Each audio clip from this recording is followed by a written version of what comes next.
So what makes Obama's speeches powerful? First, the power of three. Repeat a message 3 times, each time using a different wording.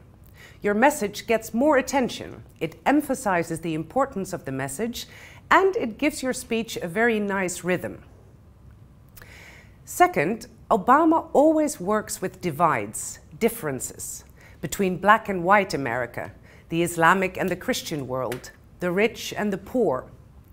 He often personalizes these divides, makes them personal.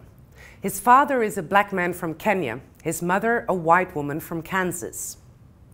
But there is more.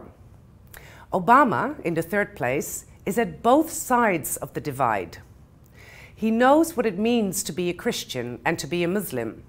He has lived in one of the poorest nations and in one of the richest nations. What is the effect of this way of presenting your message? It makes him more or less empathetic. He understands both sides. And, maybe more importantly, he also transcends the divide, transcends us, shows that the divide shouldn't paralyze us. Fourth, a speech becomes more exciting when there is a villain. And political speeches in particular need villains. A politician fights for people and therefore also fights against villains. Now, who is the villain in Obama's speeches? Not a person, not an organization. The villain is an attitude, cynicism, or is described very vaguely, those who don't believe in change. What is the effect? Most people don't want to define themselves as cynics. Most people believe in change. Obama doesn't cast specific people or organizations as the villain, and that makes his speeches very inclusive. They are about us, not us versus them.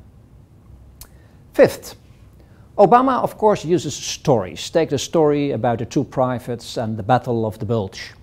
What should strike you is the very detailed description of what happened in 1944. But this is also important. Obama's message is that sexual orientation does not matter.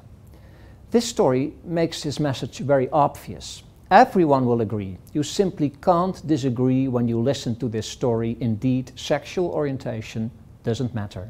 What matters is that the private saves his friend's life.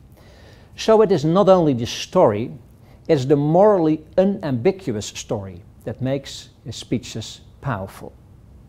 6. Obama's speeches often empower people. That's very clear in the last video. One voice matters. One voice can change a room and in the end can change the world. There's a lady who sends him a few dollars. It matters. And because all these individual voices matter, Obama makes something else clear. He needs us. He needs us all to reach his goals.